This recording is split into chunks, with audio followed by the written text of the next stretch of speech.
చూస్తున్నాం బండి భగీరథ్ కేసులో రోజు రోజుకు ఒక ట్విస్ట్ నెలకొంటూనే ఉంది. ఈ కేసులు మరింత తీవ్రతరం అవుతూనే ఉన్నాయి. భగీరథ్ పైన రోజు రోజుకి కొత్త కొత్త సెక్షన్లు అడిషన్ గా అవుతూనే ఉన్నాయి. అయితే పోక్సో కేసులో మరో సెక్షన్ జోడించారు పోలీసులు. తమ దగ్గర ఉన్నటువంటి ఆధారాలని అనేది చెప్పుకొచ్చాడు. నగర మెటీరియల్ ఎవిడెన్స్ ఉంది, 2 days టైం ఇవ్వండి పట్టుకొస్తానని చెప్పి ఆయన ఫోన్ ఎలక్ట్రానిక్ డివైస్ మొత్తాన్ని కూడా పోలీసులు స్వాధీనపరుచుకున్నారు. దాంట్లో మొత్తం డేటాని ఎరేజ్ చేశారట బండి భగీరథ్. మొత్తం ఎటువంటి ఆధారం లేకుండా కంప్లీట్గా ఎరేజ్ చేసేసాడు. అయితే దానిపైన ఇప్పుడు పోలీసులు బిఎన్ఎస్ సెక్షన్ 238 అడిషనల్గా దీనికి యాడ్ చేశారు. సిమ్ కార్డ్ లేకుండానే పోలీసులకి ఓ ఫోన్ ఇచ్చాడంట. సిమ్ కార్డ్ ఎక్కడుందని అడిగితే పోలీసులకు సమాధానం లేదంట. ఎక్కడో పెట్టి మర్చిపోయానని చెప్పి బండి భగీరథ్ చెప్తున్నాడంట.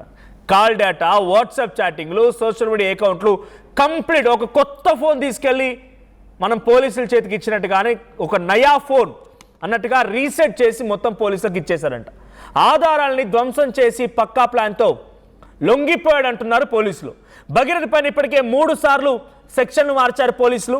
మొదట 8th May రోజున ఆయన పైన నమోదైనటువంటి సెక్షన్లు 74 and 75 of BNS and 11 red with 12 of POCSO act. ఇది 3 ఏళ్లకు లోబడి లేదా 5 ఏళ్లకు లోపల ఆయనకు శిక్ష వేసేటువంటి ఒక సెక్షన్స్. ఇది మొదటి రోజున బాధితురాలు తల్లి ఇచ్చిన ఫిర్యాదు ఆధారితంగా నమోదైన సెక్షన్లు. ఇకపోతే 12th May రోజున 5 of 1 రెడ్ విత్ 6 ఇది పోక్సో యాక్ట్ కింద నమోదు చేసిన మరో కొత్త సెక్షన్. ఇది 12th May రోజున ఆ అమ్మాయి యొక్క స్టేట్మెంట్ రికార్డ్ చేసిన తర్వాత సిట్ అధికారులు అడిషనల్గా నమోదు చేసిన సెక్షన్. ఇది చాలా పక్కాగా ఆ అమ్మాయి పైన ఆ అఘాయిత్యం జరిగింది అని నిరూపించడానికి అడిషనల్గా యాడ్ చేసిన సెక్షన్. ఇకపోతే 18th May రోజు 2 రోజుల క్రితం 64 of 2 బిఎన్ఎస్ సెక్షన్ కింద కేసు నమోదైంది. అంటే రిపీటెడ్గా అమ్మాయి పైన అఘాయిత్యానికి పాల్పడడం రకంగా ఈ సెక్షన్ జోడించారు. ఇక ఫైనల్గా నిన్న అంటే ఈరోజు ఉదయాన్నే నిన్న సాయంత్రానికల్లా బిఎన్ఎస్ సెక్షన్ 238 అంటే ఎలక్ట్రానిక్ డివైజెస్ని స్వాధీనపరుచుకున్న పోలీసులు కంప్లీట్ జీరో ఎవిడెన్స్, ఎటువంటి ఎవిడెన్స్ లేకుండా సోషల్ మీడియా అకౌంట్స్ డిలీట్ అయిపోయాయి. సిమ్ కార్డ్ లేదు, ఫొటోస్ లేవు, వీడియోస్ లేవు, ఏం లేవు. ఒక నయా ఫోన్ కొనుక్కొచ్చి పోలీసుల చేతికి ఇచ్చినట్టుగా మొత్తం ధ్వంసం చేసి ఆ ఫోన్ తీసుకెళ్లి భగీరథ్ పోలీసుల చేతిలో పెట్టాడంట. ఇది రోజు రోజుకి వాళ్ళు అనుకున్నారు ఏమైద్దిలే మా నాన్న కేంద్ర మంత్రి అనుకున్నాడేమో భగీరథ్. పాపం ఈరోజు ఆయన తండ్రి కూడా హ్యాట్స్ ఆఫ్ చెప్పాలి, బండి సంజయ్ కూడా. ఆయన కొడుకు డైరెక్ట్గా పోలీసు చేతులు లొంగిపోయినా కూడా ఏమాత్రం ప్రభావితం చేయకుండా బయటే ఉన్నాడు. ఆయన కనీసం ములాఖాత్లో కూడా కలవలేదు. ఏక్తా యాత్రలో కూడా ఎవరైనా సరే చట్టం ముందు అందరూ సమానమైన మాటను కూడా బండి సంజయ్ మాట్లాడుకొచ్చారు. కానీ బండి భగీరథ్ ఏమో మా నాన్న కేంద్ర మంత్రి అనుకొని ఆయన బాగా భూపోయాడేమో కానీ మొత్తం ధ్వంసం చేశాడు. కానీ ఆయన అనుకున్నంత తేలిగ్గా, ఆయన అనుకున్నంత ఈజీగా ఈ కేసు లేదు. పోక్సో కేసు తర్వాత continuous assaultation repeated and then after ఆయన కేసులో ఉన్నటువంటి ఆధారం ధ్వంసం చేసినందుకు ఒకదాని తర్వాత ఒకటి బండి భగీరథ్ చుట్టూ ఉచ్చు బిగుస్తోంది. ఉచ్చు బిగడం కాదు, ఆల్రెడీ బిగిసింది, అది మరింత గట్టిగా అవుతోంది. ఆయన మరింతగా ఇరకాటంలో పడడం తప్పదు. మా ప్రతినిధి సీనియర్ క్రైమ్ రిపోర్టర్ ఇన్నారెడ్డి సిద్ధంగా ఉన్నారు. ఇన్నారెడ్డి, సో ఏంటి ఆయన పైన రోజుకో సెక్షన్ల కింద అడిషన్ అవుతూనే ఉన్నాయి. మొదట 5 years బిలో సెక్షన్ అమలయ్యే విధంగా కొన్ని సెక్షన్లు పెట్టారు, పొలిటిసైజ్ అయ్యారు, పోలీసులు కొంత ప్రెషర్ లోనయ్యారన్న రకంగా చర్చ జరిగింది. ఆ తర్వాత సిట్ అధికారుల నేతృత్వంలో మరొక సెక్షన్ అడిషనల్గా జాయిన్ అయింది. అది 5 of 1 రెడ్ విత్ 6 అంటే కంప్లీట్గా అఘాయిత్యం జరిగినట్టుగా నిర్ధారిస్తూ. ఆ తర్వాత మళ్ళీ కంటిన్యూస్ రిపీటెడ్ అసాల్టేషన్, సెక్షువల్ అసాల్ట్కి పాల్పడ్డట్టుగా, ఇప్పుడు ఎవిడెన్స్ని కిల్ చేసినట్టుగా. ఇవన్నీ కూడా ఇంకా భగీరథ్ తనంతట తానే సమస్యను ఎక్కువ కొని తెచ్చుకుంటున్నాడా? ఆయన చేసినటువంటి ఈ 2-3 days ఎప్పుడైతే అబ్స్కౌండ్లోకి వెళ్ళిపోయాడో అప్పటి నుంచి చేసిన ప్రతి పని మీద కొంత ఇప్పుడు ఇబ్బంది పడుతున్నాడని చెప్పాలా? ఖచ్చితంగా మనోజ్, మీకు గుర్తుందో లేదో మనం బండి భగీరథ అరెస్ట్ సమయంలో మనం మాట్లాడుకున్నప్పుడు ఇదే విషయం డిస్కస్ చేసుకున్నాం. అతను జనరల్గా ఈ అరెస్ట్ ప్రొసీడింగ్స్లో అతను అరెస్ట్ చేసిన తర్వాత అతను మొబైల్ సీజ్ చేయడం జరుగుతూ ఉంది. ఆ మొబైల్లో ఎలాంటి డేటా లేకుండా తిరిగి ఇస్తానని చెప్పేసి మనం గతంలోనే చెప్పుకోవడం జరిగింది. అది ఇప్పుడు వాస్తవం అయిపోయింది. అయితే ఇలాంటి డేటా లేకుండా ఇవ్వటం అనేది కూడా అంటే సాక్ష్యాలను ధ్వంసం చేసి ఇవ్వటం. తర్వాత చాలా కీలకమైన విషయం, సిమ్ లేదు, ఎక్కడో పోయింది. అంటే జేబులో పెట్టుకున్న డబ్బులు పోవడానికి మొబైల్లో ఉన్న సిమ్ ఎలా పోతుంది? ఇంటెన్షనల్గా తీసి బయటపడేస్తే తప్పించి ఆ సిమ్ పోయే అవకాశం లేదు అని ఏ కామన్ మనకైనా తెలుస్తూ ఉంది. సో ఇలాంటి పరిస్థితుల్లో బండి భగీరథ ఎట్లయినా సరే బయటపడాలి. ఒకవేళ పోలీసు చేతి చిక్కితే కదా నేను దొరికేది. సో ఎవిడెన్స్లు లేవు కాబట్టి నేను చేయలేరని చెప్పేసి ఆయన చాలా తెలివిగా, అంటే మరి అడ్వకేట్ అప్రోచ్ చేయడం లేదో తెలియదు కానీ చాలా తెలివిగా పనిచేసేది తెలుస్తూ ఉంది. అది మరో సెక్షన్ యాడ్ అవడానికి కారణం అయిపోయింది. సో ఇవన్నీ కూడా రోజు రోజుకి ఆ బండి భగీరథ మీద పడుతున్న సెక్షన్లన్నీ కూడా ఇంకా లోతులోకి దిగబడతా ఉన్నాడు. ఒక కేసు నమోదైన తర్వాత ఆ కేసు నుంచి ఎలా బయటపడాలని చెప్పి చూడాలి కానీ అంటే ఎస్కేపిజం కనిపిస్తూ ఉంది ఇక్కడ. ఎలాగ తప్పు చేశాడు కాబట్టి ఎస్కేప్ అవ్వాలని ట్రై చేస్తున్నాడు. నిజంగా తప్పు చేయలేకపోతే ఎస్కేప్ అవ్వాల్సిన అవసరం ఏంటి? ఇవన్నీ డ్రామాలేంటి? అరెస్ట్ అయ్యే డ్రామాలేంటి? ఇప్పుడు సిమ్ లేదని చెప్పడం ఏంటి? సో ఇవన్నీ కూడా రోజు రోజుకు బండి భగీరథ మీద పూర్తి స్థాయిలో ఆయనకు ఇంకా సెక్షన్లు యాడ్ అవుతూ ఉన్నాయి. ఈ సెక్షన్ కూడా చాలా కీలకమైన సెక్షన్. మనం కూడా గమనించాలి. ఎప్పుడైతే ఆ రోజు నైట్ పూట అరెస్ట్ అయ్యాడో ఆ రోజు ఉదయాన్నే బండి భగీరథకు బండి సంజయ్కు మధ్య కొంత వాగ్వివాదం చోటు చేసుకుంది. బండి సంజయ్ అసహనానికి గురయ్యాడని చెప్పని కూడా మనకి కొన్ని సోర్స్ ద్వారా తెలుస్తుంది. కన్ఫర్మేషన్ అయితే కాదు.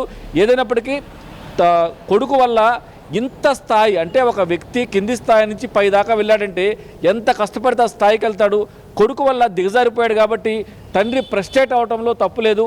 కానీ కొడుకు కాబట్టి కొన్ని విషయాల్లో ఆయన ముందస్తు అడుగులు వేసి చివరకు ఆయనే నేరస్తుగా మిగిలాల్సిన పరిస్థితి వచ్చింది. కాబట్టి ఖచ్చితంగా దీని మీద ఆయన చాలా సీరియస్గా ఉన్నట్టు తెలుస్తూ ఉంది. మరి రాబోయే రోజుల్లో ఇంకా చాలా కీలకమైన అంశం మనం చెప్పుకున్నాం ఆల్రెడీ గతంలోనే. ఈ విషయంలో ఎక్కడెక్కడైతే ఇన్సిడెంట్ జరిగిందో, ఇన్సిడెంట్ జరిగినప్పుడు దాదాపుగా బండి భగీరథ ఫ్రెండ్స్ 10 మందికి ఇన్వాల్వ్మెంట్ ఉంది, వాళ్ళ స్పాట్లో ఉన్నారని చెప్పిన తర్వాత ఒక్క ఇన్సిడెంట్ అయినా ఇంకా చాలా జరిగాయా అన్న దాని మీద కూడా చాలా కీలకమైన దర్యాప్తు కొనసాగుతూ ఉంది. ఇప్పటికే కొంతమంది స్నేహితులను విచారించారు, వాళ్ళ మొబైల్ కూడా సీజ్ చేశారు అది తెలుస్తూ ఉంది. కానీ ఎక్కడ కూడా అఫీషియల్ స్టేట్మెంట్ కాదు, ఇది మనకు అందుతున్న సమాచారం మాత్రమే. మొత్తంగా మనం గతంలో చెప్పుకున్నాం 10 మంది బండి భగీరథ స్నేహితులు, ఇదే కాకుండా 14 మంది ఇన్ఫ్లుయెన్సర్స్, వీళ్ళందరి మీద కేసులు మొదలవుతూ ఉన్నాయి. ఈ బండి భగీరథ కేసులో కావాలని చెప్పి అమ్మాయిని డీఫేమ్ చేసే ప్రయత్నం చేసిన అందరి మీద కూడా చాలా సీరియస్ సెక్షన్లు పెట్టబోతున్నారు. ఇది మామూలు విషయం కాదు. ఒక సెన్సిటివ్ ఇష్యూలో బాధితురాలు ఫోటోలు వీడియోలు పబ్లిష్ చేయడమే కాకుండా ఆమె గురించి అసభ్యకరంగా మాట్లాడటం, డీఫేమ్ చేయటం, ఇవన్నీ కూడా నేరానికి మాత్రం చాలా దారుణమైన పరిస్థితి. కొంతమంది వీడియోలో స్టేట్మెంట్ ఇస్తున్నారు, ఎవరైతే ఈ రకంగా అమ్మాయిని బ్లేమ్ చేశారో మమ్మల్ని ఏం చేస్తారు, మేము దేనికైనా సిద్ధం. భగీరథ విషయం మాట్లాడుతూ ఉంటే భగీరథ ఇలాంటి సమాధానాలు చెప్తుంటే పోలీసుల వైపు నుంచి యాక్షన్ ఏంటి? అంటే టెక్నికల్ గా ఆ డేటా మొత్తం రిట్రైవ్ అవుతోందా, పాసిబుల్ అవుతోందా? లేదు, ఆయన సిమ్ విషయంలో ఎవరైతే తనని ఆ కేసు నమోదైన నాటి నుంచి ఇప్పటి వరకు దాచిపెట్టారు, ఎక్కడున్నారు, ఏం చేశారు, ఎవరిని కలిశారు, ఎవరితో పాటుగా ఉన్నారు, మిమ్మల్ని ప్రొటెక్ట్ చేసింది ఎవరు, ఇవన్నీ క్వశ్చన్లు పోలీసులు అడుగుతున్నారా బండి భగీరథని? ఎందుకంటే పోక్సో యాక్ట్లో నిందితుడిని దాచిపెట్టడం కూడా it's a biggest crime. Yeah, మీరు అన్నది కరెక్టే మనో. దీంట్లో ప్రధానంగా మరొక 2 రోజుల్లో దీని మీద కోర్టు నుంచి ఆర్డర్ తీసుకుని వచ్చిన తర్వాత పోలీస్ కస్టడీలో పిన్ టు పిన్ ఆ రోజు కేసు నమోదప్పటి నుంచి ఎక్కడి నుంచి వెళ్ళావు, ఎక్కడికి వెళ్ళావు, ఎవరి దగ్గర ఉన్నా, ఎవరు ప్రొటెక్షన్ ఇచ్చారు, ఎవరితో కాంటాక్ట్లో ఉన్నా అన్న అన్ని విషయాల మీద కొంత సమాచారం ఉంది. టెక్నికల్గా కొంత సమాచారాన్ని సేకరించారు. ఆ సమాచారాన్ని బండి భగీరథ ఎదురుగా పెట్టి ప్రశ్నించే అవకాశం ఉంది. ఇదే కాకుండా మనం చెప్పుకుంటూ వస్తున్నాం, దీంట్లో బండి సంజయ్ గారిని కూడా విచారించే అవకాశం ఉంది. అంటే ఈ విషయాన్ని తప్పుదో పట్టించే ప్రక్రియ బండి సంజయ్ చేశారని చెప్పిన ఆరోపణల మీద కూడా ఆయన్ని ప్రశ్నించి అడిగి తెలుసుకొని, మీకు సమాచారం తెలిసిన తర్వాత ఎప్పుడు తెలిసింది, ఈ విషయం మీ దృష్టికి ఎప్పుడు వచ్చింది, దాని మీద మీరు ఎవరితో కాంటాక్ట్లో ఉన్నారు, ఎప్పుడు మాట్లాడారు అని చెప్పిన అన్ని విషయాలను కూడా బండి సంజయ్ గారిని అడిగే అవకాశం కూడా చాలా స్పష్టంగా ఉంది. దీంట్లో మీడియేషన్ చేసిన ఒక జర్నలిస్ట్ని కూడా విచారణ చేసి, సంఘపర జర్నలిస్ట్ కూడా విచారణ చేసి అసలు మీరు దీంట్లో ఎలా ఇన్వాల్వ్ అయ్యారు, ఎవరి ఇంట్రెస్ట్ తోటి మీరు వాళ్ళ మధ్య మీడియేషన్ వెళ్ళారు, ఆ సమయంలో మా దగ్గర ఫుల్ మెటీరియల్ ఎవిడెన్స్ ఉంది, చాలా పర్ఫెక్ట్ ఎవిడెన్స్ ఉంది, మేము 2 days లో వస్తానని చెప్పి రిప్లై ఇచ్చిన బండి భగీరథ. ఎందుకంటే సిటారికా నోటీస్ ఇచ్చినప్పుడు రిప్లై ఈ రకంగా వచ్చింది. ఈ 2 days కాస్త సుమారుగా 5 days అయింది. 19th ఆయన రీసెంట్గానే పోలీస్ ఎయిట్కి వచ్చి ఆయన అరెస్ట్ అయ్యాడు, పోలీస్ అరెస్ట్ చేశారు ఆయన్ని. ఆ రోజున కాన్ఫిడెన్స్, అన్ని రకాలుగా ఎవిడెన్స్ ఉంది, మెటీరియల్ ఉందని చెప్పిన ఆయన తన ఫోన్లో డేటాని పూర్తిగా కిల్ చేశారు, జీరో చేశారంటే తన వ్యవహారం ఇంకా ఏదైనా బయటపడుతుంది. ఇంకా అడ్వకేట్ ఎవరైతే ఆ బాధితుల తరఫున వాదించిన అడ్వకేట్ కూడా ఇంకో 4 బాధితులు కూడా ఉన్నారు, ఆ బాధితుల విషయం కూడా బయటపడుతున్న భయంతోనే భగీరథ అంతా కూడా క్లీన్ చేసి పెట్టాడు అనుకోవాలా? ఎగ్జాక్ట్లీ, మీరు చెప్పింది 100% కరెక్ట్ మనోజ్. ఇవన్నీ ఆల్రెడీ ఒక విషయం బయటకు వచ్చిన దానికే ఇంత రచ్చ అవుతుంది, ఇంత ఇష్యూ జరుగుతూ ఉంది. మిగిలిన విషయాలు బయటపడితే ఇక నేను పూర్తిగా అసలు జైల్లో నుంచి బయటికి రాలేను శాశ్వతంగా చెప్తున్న నేపథ్యంలో జాగ్రత్త పట్టడానికి చేసిన చర్య అది మెడకు చుట్టుకునే అవకాశం స్పష్టంగా కనిపిస్తూ ఉంది. పోలీసులు ఒక జ్యుడిషియల్ కోర్టు ముందు కొన్ని విషయాలు వెల్లడించినప్పుడు పీపీ గారు ఆషామాషిగా ఆ వ్యవహారాన్ని బయట పెట్టరు. డైరెక్ట్గా సాక్ష్యాలున్న ఎవిడెన్స్లున్న తర్వాత మాత్రమే ఆ విషయాన్ని జడ్జి ముందు గారు చెప్పే అవకాశం ఉంది. కాబట్టి అవి కూడా బయటకు వచ్చే అవకాశం ఉంది. ఒక పబ్లిక్ కోర్టు ముందు ఇంత పెద్ద ఎలిగేషన్ వేశారు, 1 కాదు 2 కాదు 3 అని చెప్పి అంటున్నారు. దాన్ని తేల్చాల్సింది పోలీసులే. ఒకవేళ పీపీ గారు జడ్జి ముందు చెప్పినప్పుడు కూడా ఎవిడెన్స్ లేకుండా మారే అవకాశం లేదు. అలాగనే పోలీస్ ఇన్వెస్టిగేషన్లు కూడా ఒక్కొక్కటిగా బయటపడుతున్నాయని తెలిసింది. మనం గమనించవచ్చు, గతంలో చాలా కేసులు జరిగాయి కానీ మనకి ఎక్కడో చాట ఇన్ఫర్మేషన్ వచ్చేది. కానీ ఈ విషయంలో కోర్టులో పిటిషన్ చేసిన వ్యవహారం కానీ, ఇన్వెస్టిగేషన్ ప్రాసెస్ కానీ, తర్వాత దీంట్లో 10 మంది స్నేహితులు విచారణ చేసే వ్యవహారం కావచ్చు, తర్వాత సోషల్ మీడియా ఇన్ఫ్లుయెన్స్ మీద ఎఫ్ఐఆర్ అనే విషయం కావచ్చు, ఏది కూడా బయటికి రాకుండా చాలా జాగ్రత్తగా మన తెలంగాణ డీజీపీ సివి ఆనంద్ గారు చాలా స్ట్రిక్ట్గా విషయాన్ని ఇన్వెస్టిగేషన్ చేయండి, బయటికి రాకుండా ఎక్కడ కూడా పోలీసులకు సంబంధించి అంటే పోలీసులు ఇలా వదిలేశారు, తర్వాత పోలీస్ ఇన్వెస్టిగేషన్ సరిగా లేదనే విషయం కాకుండా పర్ఫెక్ట్గా as per law, as on law ప్రకారం మీరు ముందుకెళ్ళండి. పబ్లిసిటీ మనకు ముఖ్యం కాదు. దీంట్లో ఎవిడెన్స్ సేకరించి ఆ ప్రాసిక్యూషన్లో మనం పెట్టిన కేసులు కావచ్చు, మనం ఇచ్చిన ఎవిడెన్స్లు కావచ్చు, కరెక్ట్గా నిరూపించడంలో మనం పర్ఫెక్ట్గా ఉండాలని చెప్పని డీజీపీ గారు స్పష్టంగా చెప్పడం తెలుస్తూ ఉంది. అలాగే మనం చూసాం సిట్ 1, సిట్ 2 2 లేడీ ఆఫీసర్లే ప్రస్తుతం సిట్ 1 కూడా నడుస్తూ ఉంది. దీంట్లో చాలా కీలకమైన సమాచారం సేకరిస్తూ ఉన్నారు. మరోవైపున జడ్జి గారికి సంబంధించిన విషయాన్ని కూడా సోషల్ మీడియా పెట్టి అతన్ని అరెస్ట్ చేయడం జరిగింది. ఇంకా చాలామంది ఈ రకమైన పోస్టులు పెట్టారు జడ్జి గారు వ్యతిరేకంగా, సోషల్ మీడియాలో పెట్టిన విషయాలు కూడా మనకు తెలుస్తూ ఉన్నాయి.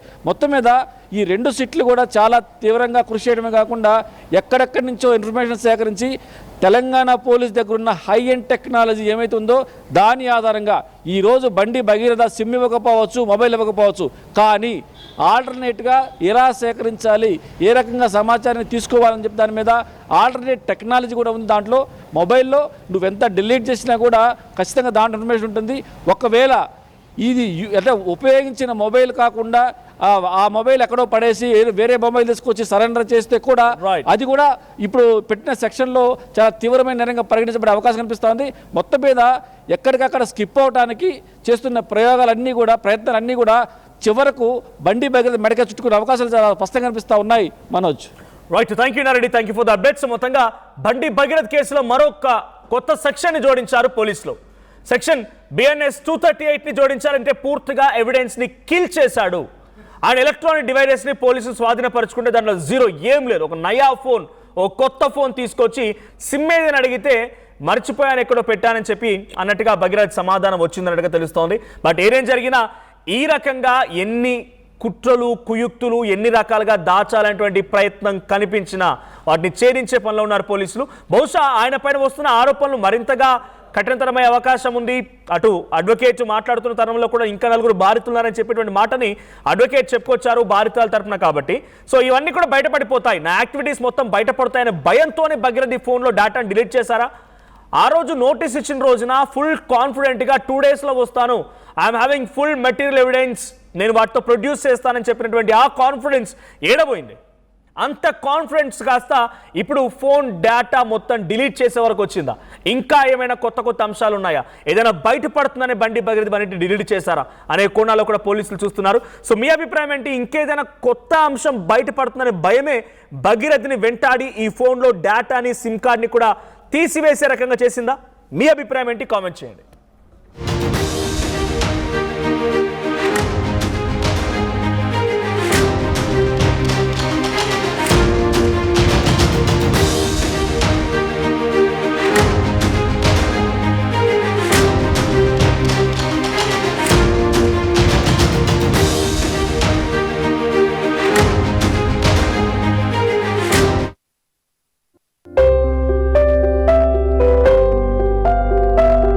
చిన్న చిన్న ఆనందాలు 35 ఏళ్లుగా నా జీవితంలో లేవు. 35 ఏళ్లుగా నేను డైపర్లలో బ్రతికాను. 6 సెంటీమీటర్ల ఫిస్టులా నా మూత్రాశయంలో లీక్ కారణమైంది. ఎవరూ నాకు సహాయం చేయలేకపోయారు. AINUలో వైద్యులను కలిసే వరకు. అక్కడ వారు రోబోటిక్ శస్త్రచికిత్సతో నాకు పరిష్కారం ఇచ్చారు. వారు నా ఆత్మవిశ్వాసాన్ని కూడా తిరిగిచ్చారు. Precision care makes it possible. The Center for Robotic Surgery at AINU